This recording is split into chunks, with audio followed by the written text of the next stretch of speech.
Welcome to the Hate to Lose Sports Show. I'm your host, Christian John Bradley, and here we enjoy sports while being encouraged because we don't just hate to lose in our sport or with our team, we hate to lose in life.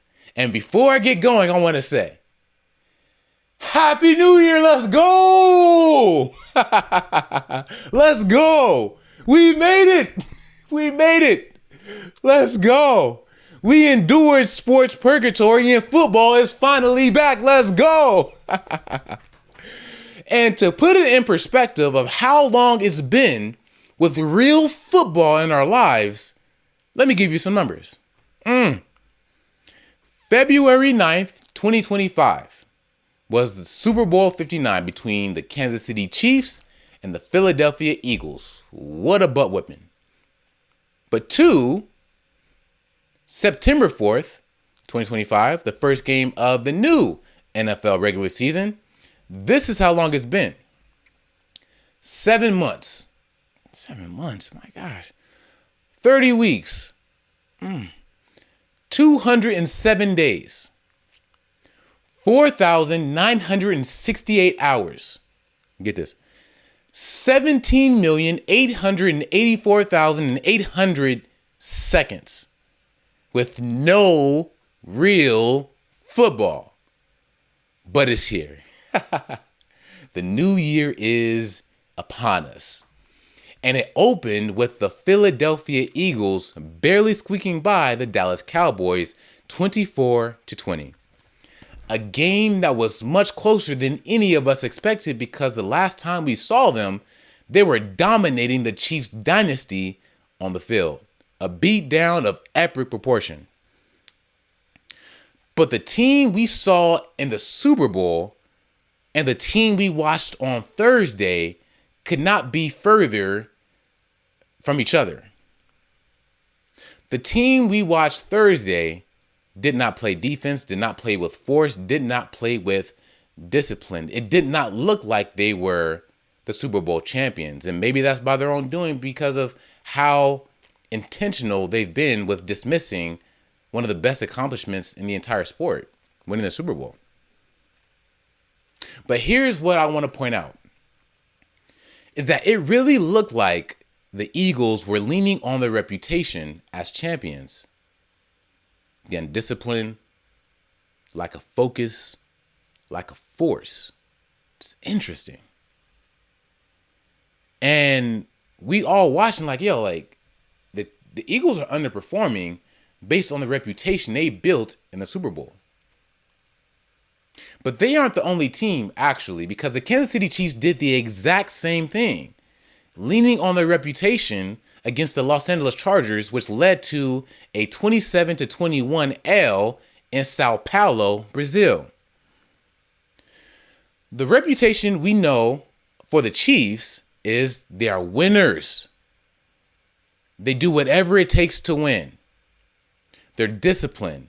They're focused. It's a team effort. They make the play when the moment matters most. They perform their best when their best is required. But we didn't see that on Friday. We saw a team that was undisciplined with 10 penalties for 71 yards and an awful mistake by their best defensive player, Chris Jones, choosing to make an inside move when his responsibility was contained. He makes that move and Justin Herbert breaks contain, leaves a pocket and runs for 19 yards on a 3rd and 14 with around 2 minutes left to go in the game. That's not the Kansas City Chiefs we know. And Andy Reid and Patrick Mahomes said as much in their post-game presser. This is what Patrick Mahomes had to say, especially about the young guys. When you don't come out to play with the right mindset, you get beat. And that's exactly what happened. They're leaning on their former reputation. But your reputation only gets you into the game. And you perform in the game based on your preparation.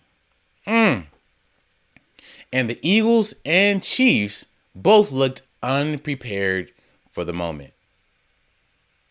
And it's time to ask, unfortunately. I don't want it to be true. Is it time to let go of the explosive Mahomes offense we've grown accustomed to, even though it's been around 2 seasons since we've witnessed it? It's a painful, painful question to ask because I love Patrick Mahomes and I love the Chiefs. But is it a thing of the past? Is it time to let it go?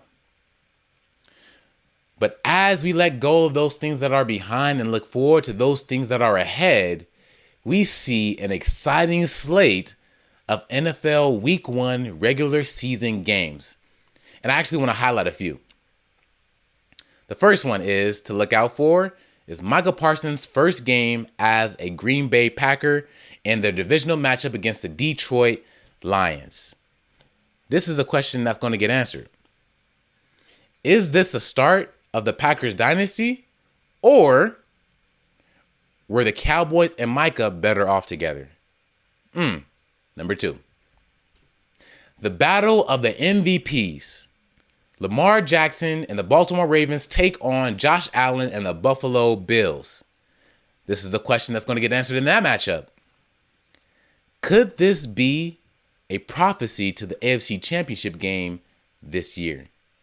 And finally, Ben Johnson's coaching debut with the Chicago Bears against the Minnesota Vikings. Is this the start of the redemption of Caleb Williams? All of these questions, all of the questions we have will be answered at the end of this weekend and on Monday, of course. But nonetheless, it's all a blessing because we waited so long for such a time as this. It's here. It's the new year. Football is back. And with any and every new year, you have to make your New Year's resolutions. And here's my New Year's resolution for this football season: to weekly engage with you in thought-provoking, powerful, inspiring conversations and discussions in sports. Let's get it. But I want to hear yours, all right? So comment your answer to this question. What are your New Year's resolutions for this football season? It could be for your team.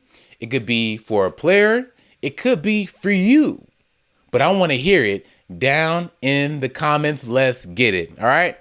So as we close, don't forget to like, subscribe, and just engage in the community that we are building, because this is just the beginning. This is a start, not the end. So from Hate to Lose Sports Show, I'm your host, Christian John Bradley. I'll see you next time. Let's go.